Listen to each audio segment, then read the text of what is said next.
Hit the button. Well, hey, Dave Melinda here, Positive Polarity Podcast. Hope things are going awesome for you this week. I got this great question that I'm going to start with, like we do every week. And this one's going to be a little bit different because you're going to think you know the answer, and then we're going to throw you for a loop. So, just kind of giving you a fair warning. So, I got to ask it this way. Are you squandering opportunities? Okay, think that through. Are you fostering unproductive meetings? Or are you slowing down decision making in your company? And when I saw these three, I'm like, first of all, I can't figure out a common denominator. And second of all, I'm like, the answer was like way out in left field. So I'm like, I got to get this person on my show.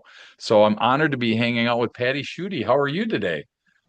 Amazing. I'm super excited to be here and to answer that question or those thoughts. Awesome. People are trying to figure Yes. out the commonality. I know exactly. They're all like, what does this even make sense? So, anyway, you're the founder and chief presentation strategist and speaker coach at Be Brilliant Presentation Group. So, maybe that will give them a hint, but maybe your presentation skills are not where they need to be if any of those things are on your challenge list. And when I first thought that, and when I first was preparing for this, Patty, I'm like, well, we have a lot of speakers that listen, but there's a lot of non-speakers. What are they going to get out of this? And then I'm like, oh my gosh, we are presenting at meetings, we're presenting one-on-one, we're presenting every single day, and it doesn't have to be in front of thousands of people to really make that fly. So I am so excited to hang out with you today and answer that question about could it be your presentation skills? So why don't you fill us in first of all on what Be Brilliant Presentation Group is, and so it gives us a flavor of the angle that you're coming from. Yeah. Be Brilliant Presentation Group is for all of the people and all of the moments in time throughout your business and professional life where you think, I'm not public speaking. Yeah, Because when we say presentations, we say public speaking, most of the time we jump into these big stages. We jump right. into those TED Talk type moments, Yep, where that, if you look at all the presentations, Dave, that happen throughout one business day, that is less than 1%. We have sure, millions of presentations throughout just the United States across all sure, the businesses in the world and the meetings and everything else that are happening. And in my journey through corporate America, that's what I was doing is I was like, we are so wasting time in this organization. And so I started adjusting how we were doing our presentations. And that was across the board. That was sales presentations, that was marketing moments. That was also all the way to customer onboarding. So pre-sales, post-sales, sure, professional learning, and looking at all of that internally and externally and saying, how can we make presentation a lever that actually moves things more strategically in our organization and quit taking this winged approach. yeah, Because if you add up all the salaries around that table in that yeah, given moment, that's a right, really high dollar meeting. yeah. And did we really make the most of it? Wow, that's so cool. And I think it's kind of like, I mean, I just, as we're talking this through, Patty, I put presentation skills into a bucket of communication or listening skills, reasoning, things that we just kind of think that we're born with. And I've sat through some painful presentations.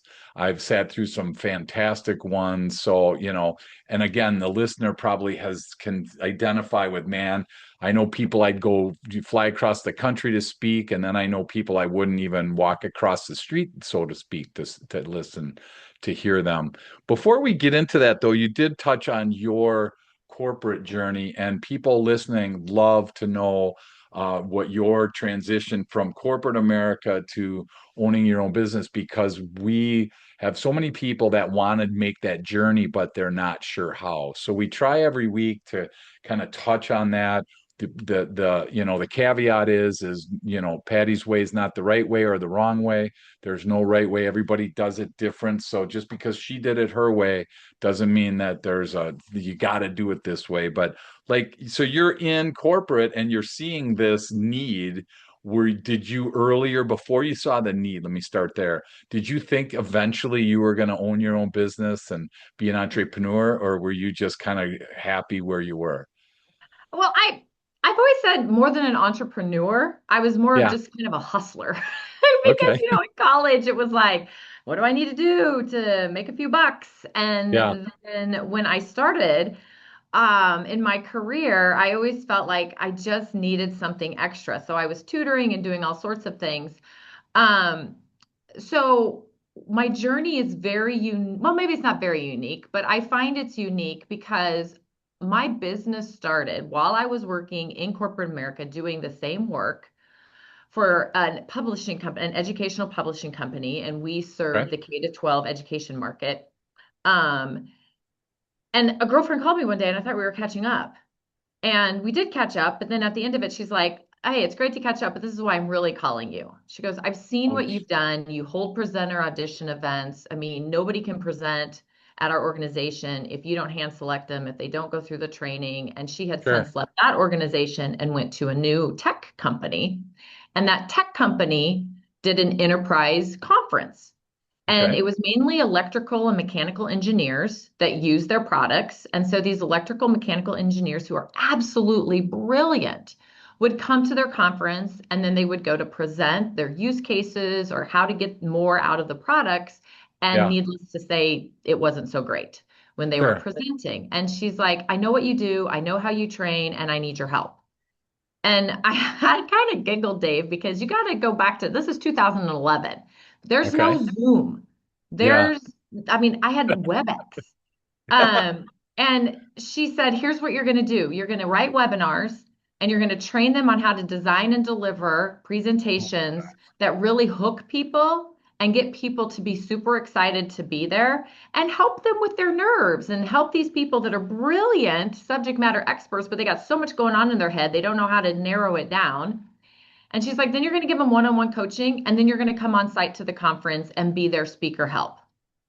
And I said, Wow. "I'm going to do what?" Like Dave, it never occurred to me at that moment in time that the work I was doing really was needed outside of the walls I was doing it in. Sure. Sure. Wow. So I was smart, and my first advice to anybody and everybody is if an opportunity comes to you, it doesn't matter that you have three small children under 10. It doesn't matter that you are in senior leadership in an organization. If an opportunity like that, you figure it out. I'm Yeah. so glad that I said yes, and I'm so glad that I figured it out because fast forward now, how many years later, Yeah. I have a much more robust service offering than just conference help, like I'm explaining. Sure. But that's how my business started. That's my origin stories. I picked up a Sure. phone and Sure. said yes. Wow. That's so But cool. then I just kept asking people. Like, Yeah. as I was meeting people at the conference, I said, "Do you need this in your organization? Like, was this helpful to you?" And I Yeah. just started asking questions. And then from there, I just grew all by referrals at the early phase. Wow. That's so cool. Well, two things that pop out of my brain on that one, Patty. Number one is to get an engineer to even share an interesting story is epic in itself because I've done enough, and no offense to anyone listening that's an engineer, their personality generally tends to be a little more on the dry, quiet side. More fact based than personality wise. So, congrats there. But secondly, I think what's really important too is you said that you have to ask. And I think one of the things that I see as a big blind spot for new businesses is they think that if you put a website up or you put up a shingle with your name on it, that's all you, and throw a couple things on LinkedIn, that's all you got to do, and like people come in the masses to you. And I love the fact that you had to ask, was that hard for you, or because you had that hustle mentality, that was just kind of normal? And that might be a warning sign for someone listening. If they don't want to ask, maybe the entrepreneur part isn't for them. Is that a fair assessment there? Yeah, I think that's a fair assessment. And I love the book E-Myth. If you Yep. haven't read, for those who are thinking about becoming an entrepreneur, I was an entrepreneur for many years before somebody said, "Oh, Patty, I bet you've read that book." I'm like, "Nope, I haven't." And I read it and I was like, "Oh, wow, it would have been helpful if I would have read it a few years ago." But Sure. really, I think the biggest thing for me is because I did not had the mindset I was starting a business. I was helping a Okay. girlfriend. And I Okay. think because I had that mindset and because I had lived so many years in everything that I ever did had some sort of feedback form. Because I lived a lot in post sales and professional learning and enablement of people Okay. using our products. That was a key piece of the presenters and trainers that I would train, hire, recruit. I Sure. always asked. It was always like, and so every time I get to the end of one of my sessions, still today, and I did it way back then when I first started, is I said, so tell me, what were you expecting in our time together, and what did you get Yeah. out of our time together? Oh, great question. And what I was finding is people are like, Patty, I've never heard you talk. Nobody's ever talked about presentations the way you did. Yeah. And so from asking that question, they started putting in me a belief that I could do this as a Okay. business and that, oh my gosh, people really need my unique way of looking at presentations and my unique way of training people to quickly and instantly become better. And so once I started feeling that, not that I ever had Mhm. imposter syndrome necessarily, but I Yeah. just didn't have that mindset. Like I didn't Sure. think this was going to become a business. Yeah. But I asked the question and then I asked for, well, would you like to be a client? I didn't have a Wow. website. I Yeah. didn't have anything. And you Yeah. have to keep in mind, I was still working full time. So I really couldn't market because that was what I was doing. That was what was Yeah. on my LinkedIn. That was what was the key focus. So this Sure. was all, not that it was totally under the radar by any means, but it was all referral based. And I didn't start really marketing hard until 2020 and 2021. So I did it for almost a decade while I was raising my children and still Wow. working in corporate America. And figuring it out of what made sense to run it as a business. And I wasn't in a Sure. hurry. So some people might be Yeah. in a faster hurry than me, but that's my journey. Yeah, I love that. And that's where, again, there's no right or wrong way for Patty. She was able to coexist for quite a number of years. We had someone on the show not too long ago that 6 days after they got married, they quit their job and didn't tell their wife, came home and said, "Hey, honey, guess what? I quit my job and I don't know what I'm going to do." So you have one extreme or the other. Again, we try not to take sides on what the right thing is, but I love that you were able for almost a decade to really kind of find your passion, find what really, scratch that itch, so to speak. And when 2020 or 2021 came on, great timing, by the way to, that if you didn't hear a Zoom by 2020, you sure heard of it by 2021, Right. right? Because everybody was on it. And so how do you kind of help the listener right now to expand their horizon and think through that blind spot of this is only for public speakers. This is only for, I don't stand up on stages. I may sell something. I run meetings because I'm, a C-suite or whatever. How do you help people listening, Patty, to kind of expand that horizon?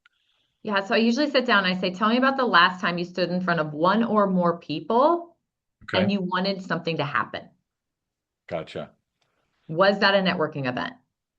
Was that a company town hall? Was that a sales presentation? I had one person one time say it was my 18-year-old child. I'm like, well, that works too. Yeah. Um, They better but not the, say I did a bad job.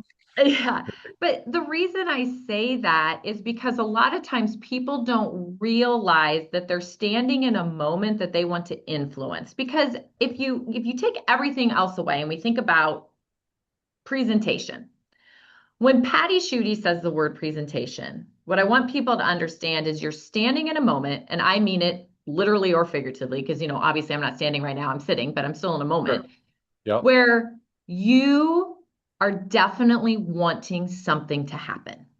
There is some sort of result that you're driving towards. And if that result's achieved, we know it was successful or we know that moment wasn't successful. So a lot of times when I say, tell me about a moment where you wanted to influence what happened or you wanted something specific to happen, and then they Sure. think back and I say, okay, so when you were preparing and you were getting ready to walk into that moment, what did you strategically do and decide to help increase the probability that it was going to happen? And a lot of Okay. times people go, nothing. Or the opposite of that is they don't know what they wanted to happen. So for example, I have one client that came to me because they're doing a lot of networking. They're new to their business and they're finding that what they're saying is not resonating. Okay. And I said, well, you don't have enough clarity and you're probably just saying, hi, nice to meet you, and you're shaking hands rather than Yeah. giving a good business value or a good proposition on why they should stay connected with you. Yeah. Um, and so that's where I like to start, Davis. I like to start by saying, you probably have 10 moments a day and you don't even realize it. And they have Yeah. now just skirted you by, where more strategy, if that would have been applied, you could have had more business cards in that networking situation. Sure. Or you could have had one meeting instead of 10 meetings Yeah. in your Wow. company. Sure. Well, and you talk about connecting as being more important than kind of like a performance polish, where I know that when I'm sitting in an audience listening to a speaker just at that level, when somebody tells a story that I can really connect with and resonate with, I'm kind of leaning in, things change, the wall goes down. There's just like this connection as opposed to somebody that can do a killer slide presentation, knows all the right words and all that, but there really isn't that connection. I'm assuming that for you in presentation, whether it's a sales presentation, any type of presentation, connection seems to be a really big, important component.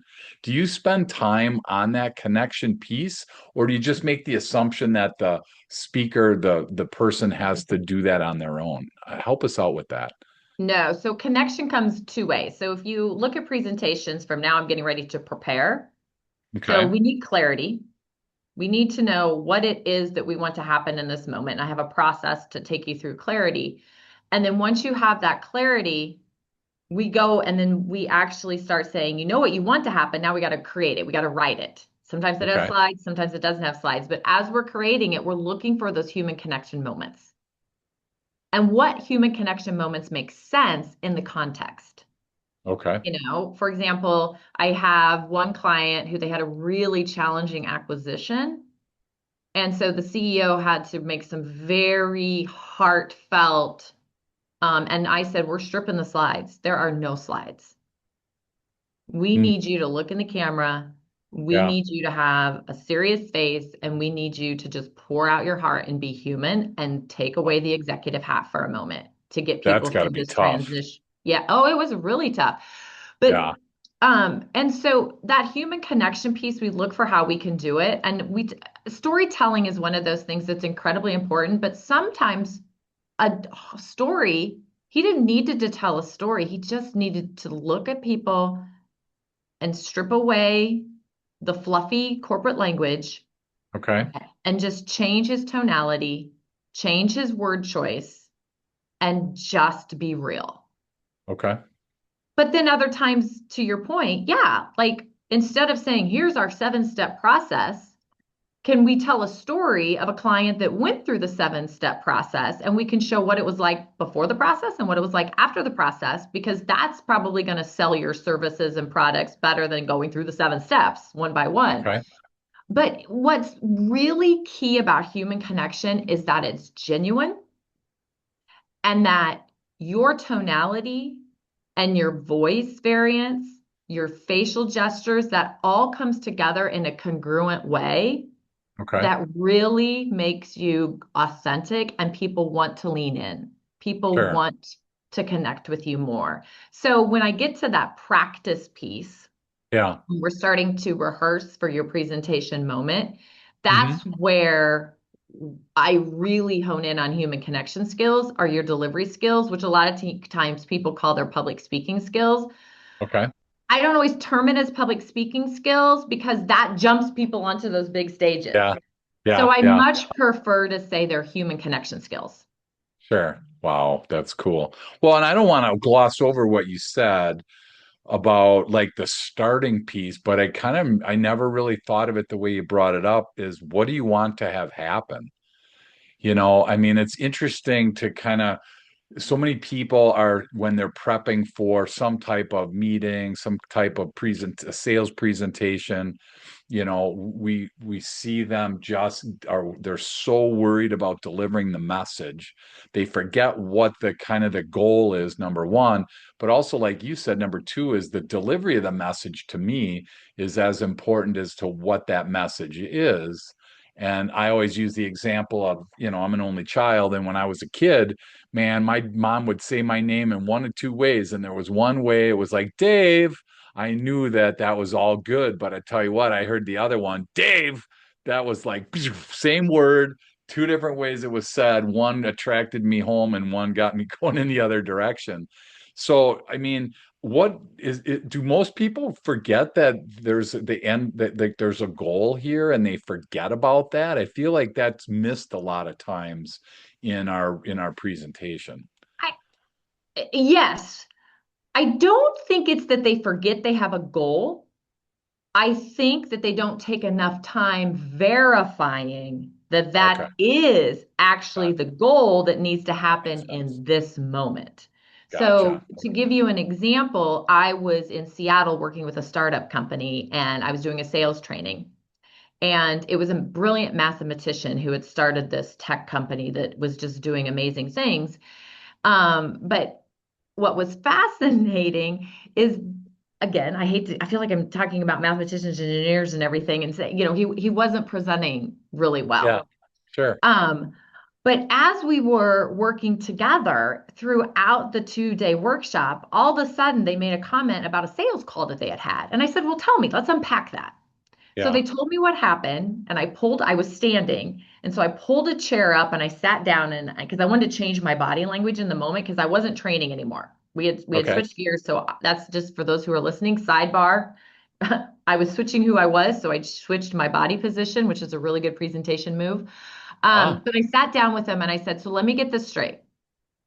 You had somebody who was a senior leader that liked what you had to say, but they wanted to introduce you to the people that would be using your product.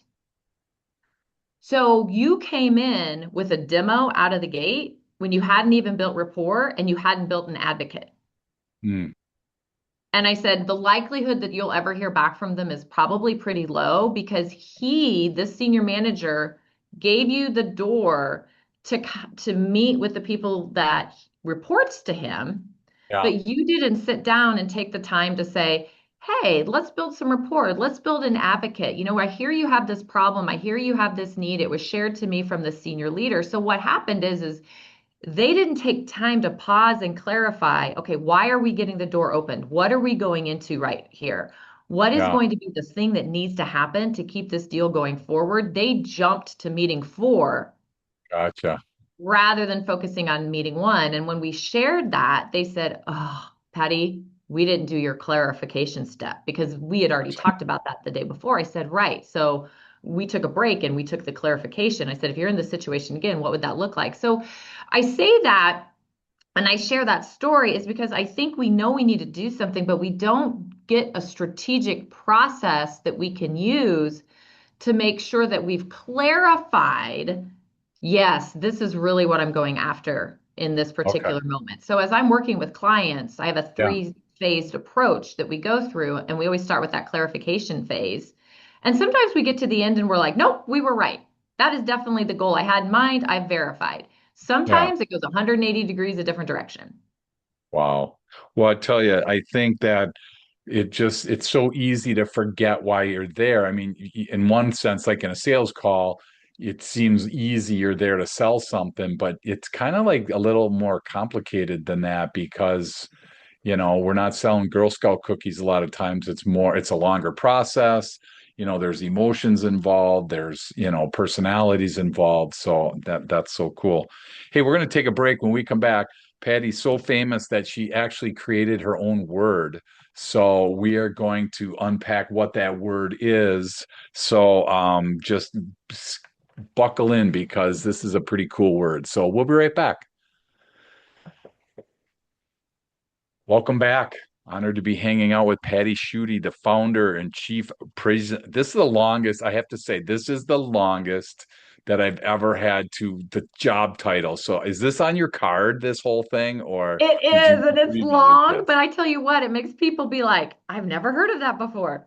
I love it. I just got to make sure I say it right because it's like now the pressure's on. It's founder and chief presentation strategist and speaker coach at Be Brilliant Presentation Group. So thanks again for hanging out. Okay, so you have this word. Why don't you tell us what the word is and what it means? Because I think it's pretty powerful. Yes. So I'm going to tell you the backstory a little bit.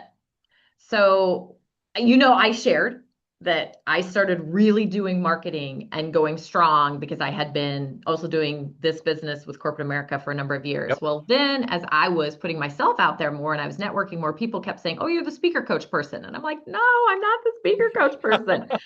Like, no, this is presentations as a business strategy. It's about results. And one day I got so frustrated at a networking event, I said, "It's not about presentations. It's about resultations. Did you There you go go. into this moment and did you get the result you wanted or not? And if you didn't, how can we get better at it?" And then all of a sudden I went, "Oh my gosh, I think I'm onto something." Because I started playing around with that and now people Yeah. go up to me when I in my local networking events and they're like, "Oh, you're the resultation person." Yes, finally. There you go, I'm right? like, yeah, but so it is. It's trademarked. It's already pending its registration, registered trademark, but it's the resultation method. And at the end of it, it's how our brain works. When we have a word, we can start shifting our mindset. And so Yeah. when I take people through my clarity, my create, and my capture phases, which are the three phases of the resultation method, I can just say, why are we doing this? Because you're in a moment that matters.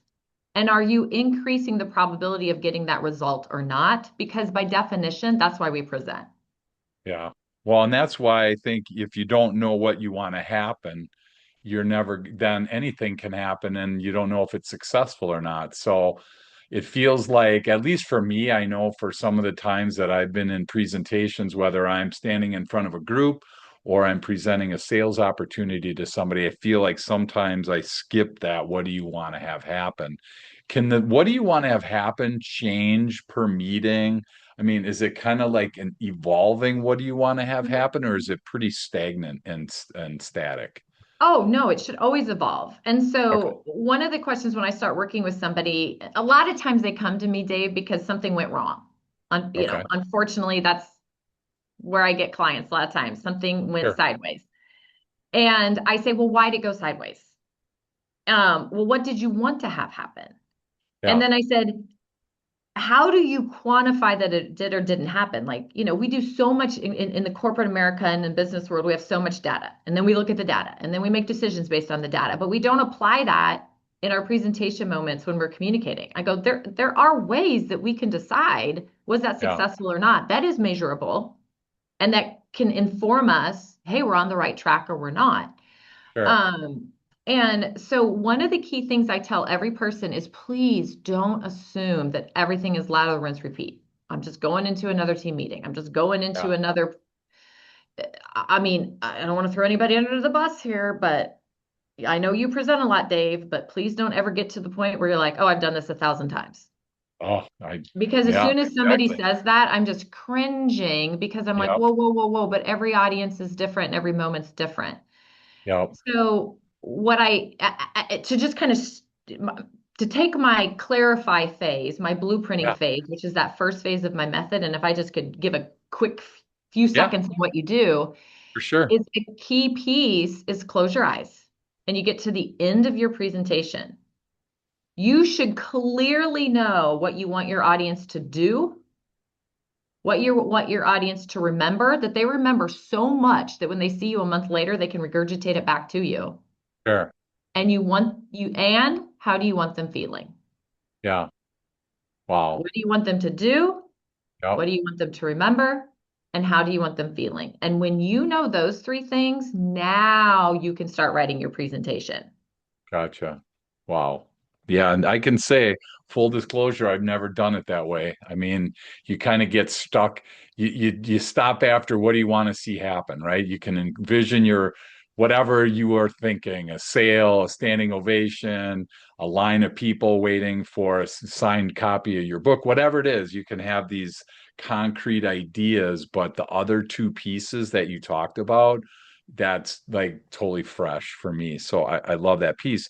I'm trying to be more intentional in my speaking, and but yet there's still, these are big blind spots that I have because I just am working off of the limited capacity in my brain that I have without really incorporating, again, people like you. And just the question of what do you want to have happen, if you really sit with it and do a deeper dive than just the first thing that comes to your mind. Are there more than one thing that can people want to have happen in sales presentation, a good, successful company meeting? I mean, can you have a list of things that you want to have happen? Yes and no. And I say yes and no because it depends on that moment. So, for example, if I Okay. go back to the thing I talked about earlier with the CEO who's going through that hard acquisition, we Yeah. could not have more than one thing. Okay. That would have been overwhelming. People were already overwhelmed. That wouldn't have fit that moment. So Okay. instead, what did we want people to do at the end? We wanted people to ideally, when they started chatting, and because it was virtual, it was like a town hall type. And as we were Sure. looking at the chats, we wanted to see more chats. We wanted, because it was quiet. Last time he did a town hall, there was nobody that commented. There was no little hearts. There was no little reactions going on. And Yeah. culturally, prior to that, that was pretty common. Okay. And so we wanted the hearts to come back. That was it. Sure. Yeah. That we just wanted to see some sort of chat feed going again. And we achieved that. Okay. Now, let's go a different direction. And let's say you have people that need to know a new process. Yeah. Okay, well, this presentation might be phase one of three. Okay, well, we need you to do this, this, and this. These are the three things you need to do to get this new process started. Well, yeah, then we Sure. can say I want people doing three things at the end because that makes sense in that moment. Okay. But part of the clarify phase, and I'm going to use a technical term that I think people will probably know what it means, is we got to avoid cognitive overload. Okay. Cognitive overload basically means, and you've probably heard it, and maybe hopefully you've never done it, Dave, but you're like, okay, I know that I only have 20 minutes and I probably have 60 minutes worth of content, but Yeah. we're going to shove it all into this 20 minutes. And that's what I mean by cognitive overload is I say, no, no, no, no. Yes. So the real term is drinking from a fire hose, right? That's what you're thinking. Okay, I just want to make sure we're on the same spot. I learned that early in my career not to do that because that just doesn't end well. So anyway, thank you for that. Continue on with that. Yeah, yeah. So we avoid cognitive overload, which is that Yep. drinking. Yeah. But at the end of it, we say, what's the appropriate load based on my moment? So let's think about it a Sure. second. If you're a keynote, I'll talk about Yeah. it like a presentation spectrum. Sure. If you're a keynote or a comedian, you're over on this side. What's the cognitive load on the audience? It's pretty low. You want them to laugh, you want them to lean Yep. in, and Yep. ideally, you want them to you want a standing ovation, but you also want a standing invitation. You want to be Yep. asked back again. Okay, Correct. well, let's go to the other side of that spectrum. Okay, well, now you're doing training, teaching, facilitating. That's a huge cognitive load on the audience because you're doing skill development. You need to Right. change that audience's skills in some shape or form. Yep. So that is a very different presentation moment, and Mm, the cognitive load on the audience is very different as well. And sure. then you have what I call the messy middle, which is business and sales, where sometimes you feel like you got to go, oh, I got to train. Oh, I got to Yeah. kind of more entertain. Yeah. But knowing where you're at also makes a difference in that cognitive load. And can I achieve one thing or can I achieve more than one thing? So, wow. Yeah, this is next level stuff. So if you're listening right now, I don't know about you, maybe this is all review for you listeners, but this is like blowing me away because it takes the things to the next level rather than just worrying about what you're saying. To Patty's point, now we're thinking about how we're saying it. We're also thinking about how it's going to land because sometimes I'm like, hey, I remember early in my career, I had a room full of, up in your neck of the woods, I had a room full of engineers. And my whole thought was, my goal in that meeting was to get them to smile and laugh. And that was like the worst thing I could possibly do. The funnier that I thought it was, the less it landed. And I'm like, oh my gosh. And so I finally pivoted in the presentation and just realized deliver information because that's what they want. That's how they are wired. And so I think let me ask it this way. How do I Mhm. know how it's going to land? Because whether it's a keynote, whether it's a meeting, how did you know you were going to get hearts out of that one situation with that guy? Because you can't really control how the audience reacts. So how No, did you no. know that that was going to There, land that good? yeah, there was no 100% guarantees by any means, but part of that blueprinting process is we blueprint the audience. We Okay. go way beyond their title. So many people, I said, well, tell me about your audience. Oh, well, they work at this company. They have these type of job titles. They live here. They tell me the what. Yeah. I say, but what makes them cry? What makes them laugh? What makes them want you to be in the room? Sure. So we blueprint the audience in a different way. And then we Okay. say, based on this understanding of the audience, now let's do that do remember feel that we talked about. But part of that is also getting clarity on who this audience really is at a deeper Yeah. level, because when we did that work, and in your example, we talked about how we know we're going to get the hearts or not. I said, who do we Yeah. need to talk to that could tell us Okay. what people are really saying and what people are really thinking and what they think the company needs to hear? So we did a Wow. lot of more, like I did the research for him, but Okay. I was doing that research behind the scenes and bringing more people in to help really refine that Okay. audience and to understand. And the more I understood that, the more I could coach and help guide them to ideally get the end result we wanted. Man, this is next level. Now I'm bumming. I thought I had it all figured out, Patty. So thank you for sharing all this. This is cool. A couple questions that I'm gonna let you go before we come in for a landing. We might have people that are like let's look at the public speaking piece Okay. because there are people that are intimidated by that. They want to do it. Maybe their job requires them. Maybe it's just a personal development thing that they want, but maybe there's people listening that are like, oh my gosh, I'd rather, they always say I'd rather die than give the eulogy at the funeral, right? Because public speaking seems to be worse of a fear than death. But I'm just curious, what are some actionable strategies that you employ to be able to make it a little bit easier for somebody that's just so panic stricken when it comes to speaking in public? Yeah, yeah. Um, Uniquely enough, panic stricken usually comes because they don't fall in love with what they're saying. Like Hmm, they're so caught up in their words and so caught up in okay. the content that I say, Okay. whoa, we're going to take a step back. Your job is not to be perfect. Your job is to inspire a group of people, and it's not everybody. Who's one Sure. or two people in that audience that you think you can inspire? Okay. And then what's a message that you're really excited about? And so we look, let me word it this way, Dave. We step back a second and I say, let's not even think about public speaking. Let's think about having a conversation. Okay.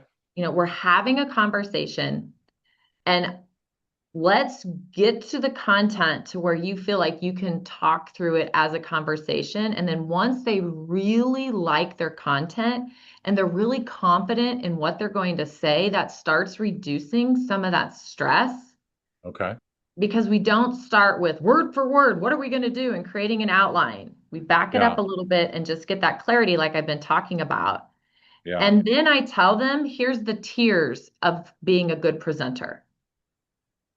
Hmm. Words, if you just know your words and you deliver your words in a nice calm with good pausing and you're articulate, that's great. Okay. Now, the next level, some people want to go a little bit higher, and we do more voice variance, and we do pitch, and we do pacing, and we do tonality. And if Okay. you don't get there, and there's a couple other layers above that as you build your skills, but if you're starting out and you just get words that you're comfortable with, that you can deliver, and it's clarity, A Yeah. lot of times people's stress starts to diminish. Okay. Wow. When we don't say you have to worry about everything. You don't have to worry about Yeah. where you stand. You don't have to worry about your gestures. You don't have, like, let's Sure. just take all of that away and get comfortable in what you're saying and the words you're choosing. Gotcha. That's cool. Well, and I think that probably people are thinking, and I know this is probably the biggest reason I've never even considered doing a TED Talk, because you have to stand in this circle. And it feels like from the research that I've done, everybody seems to like spend 6 months minimum, like memorizing their 12 or 15 minutes, whatever it is.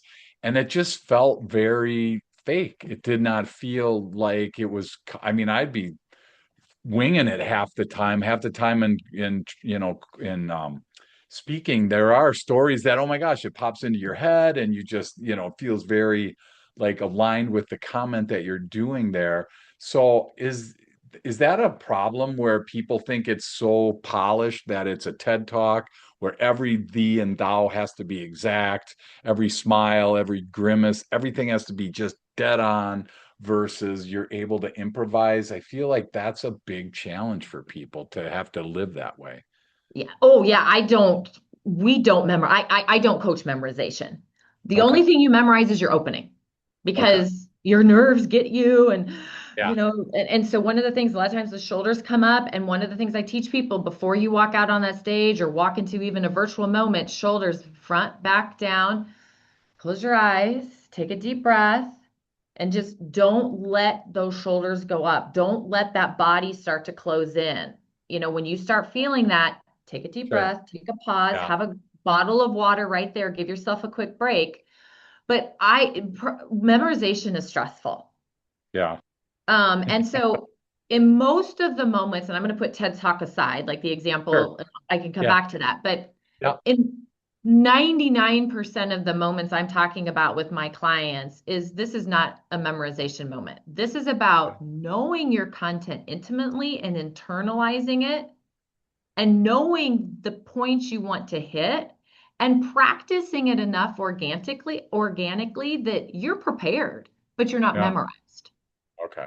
Gotcha. And There's a that's a big difference difference, right? between those Yeah. two. This is not you getting ready for a TED Talk or a screenplay where you have to, you're not an actor and actress in a big movie where you have to hit every word perfectly.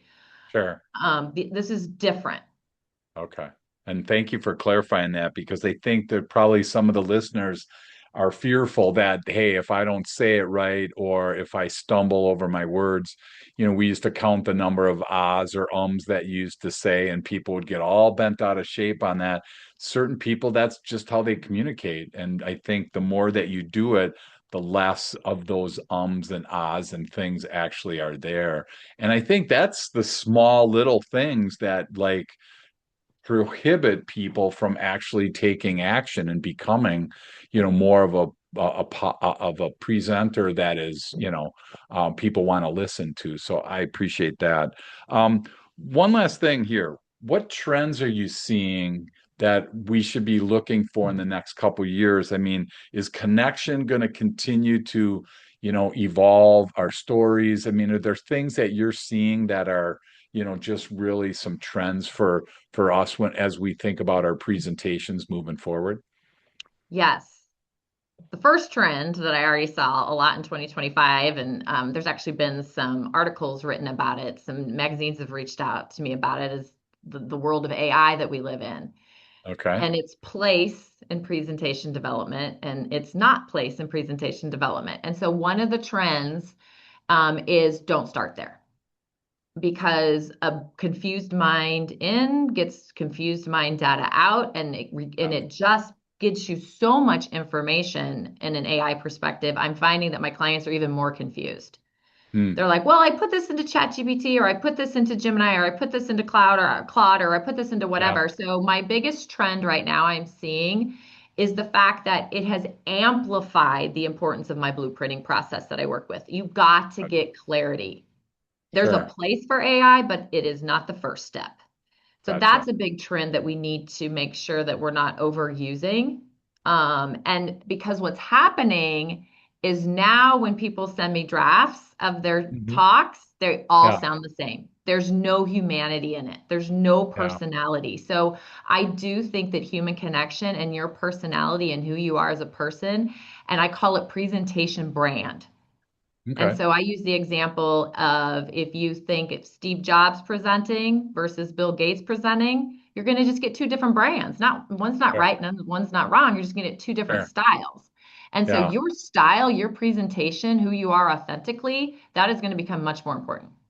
Wow. And there's so many people that probably have a person in mind that they want to be like, and so they try to be like them, and then it's probably an epic fail. But I wish on that AI note, I wish AI would have been around when I was in high school because that thing would have just solved all my problems on all my term papers and all that stuff. I don't know how that works today, but I'm like, it's so tempting to just say to chat, hey, create an outline and do everything for me and I'll just go and present it, but it doesn't really have, like you said, that people side. It doesn't have that emotional side. It doesn't have that connection. So I think that's a well said to not start there. Maybe it can help you with a couple words or a couple of structures, but for the most part, if you can't do it yourself, it's not even yours at that point. You're just saying somebody else's words. Yeah, and that's one key piece I want to iterate is it's not just that you don't connect with your audience, you haven't connected with it. And if you Yeah. haven't, like you talked about earlier, they're all stressed out. I'm like, well, we got to get you connected to your own Yeah. presentation. And when you don't write it authentically, you don't ever get there. Yeah. Wow. Hey, Patty, last question for you. What would your tip of the day be today? Maybe it's something we covered already. Maybe it's something still in your heart that hasn't got out, but what would your tip of the day be today? Well, for those who are thinking, and I knew you were going to ask me this, so I've been thinking on it. For those who are thinking about starting a business or they're not quite so sure on that, is my tip is be curious, say yes, and then ask. Cool. Like Yep. I've already talked about, Yep. how did that Yep. resonate with you or did it not resonate with you? And don't be afraid of the answers. Yeah. So stay curious. And then the other thing from a presentation perspective Mhm. is clarity. Clarify. That is my tip of the day. That will probably be the tip until I retire, is really take that pause before you go rushing into that moment and get some clarity. Sure. Well, and clarity sounds fun, but it's like sometimes it slows the process down. I don't want to clarify, Patty. I just want to say something. I just want to speak. Get me on a stage, right? So I can see how the clarity can get rushed. So I appreciate that. Slow that down and get that real good clarity.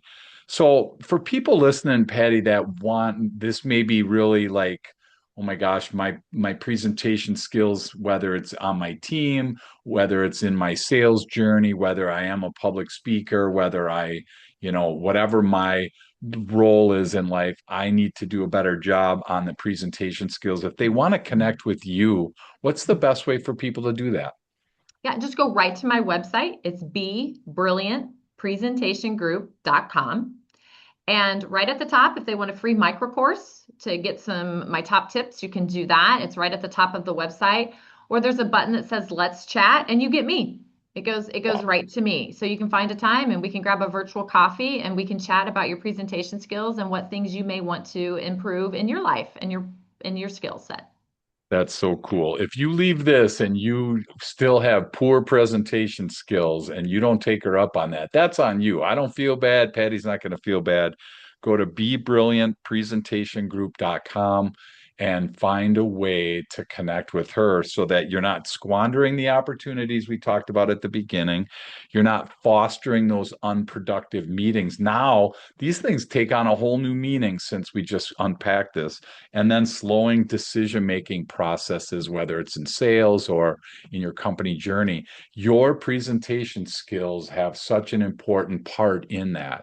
So please, rather than blame everybody else, the customer, the team, whatever, it's, you know what, take this. responsibility and become more intentional with this. Reach out to Patty and, check in and see how this goes. It's always fun to do a virtual coffee. And I learned a ton. I am so thankful that you helped me through this today. I know I'm not done, so I'm going to be clicking one of those two buttons. I just got to figure out which button to click. But thank you so much for hanging out with us and sharing this today. And I can't wait to finally know somebody that created their own word, resultation. So you heard it here on the Positive Polarity podcast that there's a new word coming. So thank you so much, Patty, for hanging out with us. And I can't wait to keep learning more about this from you. And so thank you again for all you're doing in this space. No, absolutely. And thank you. It's been a joy.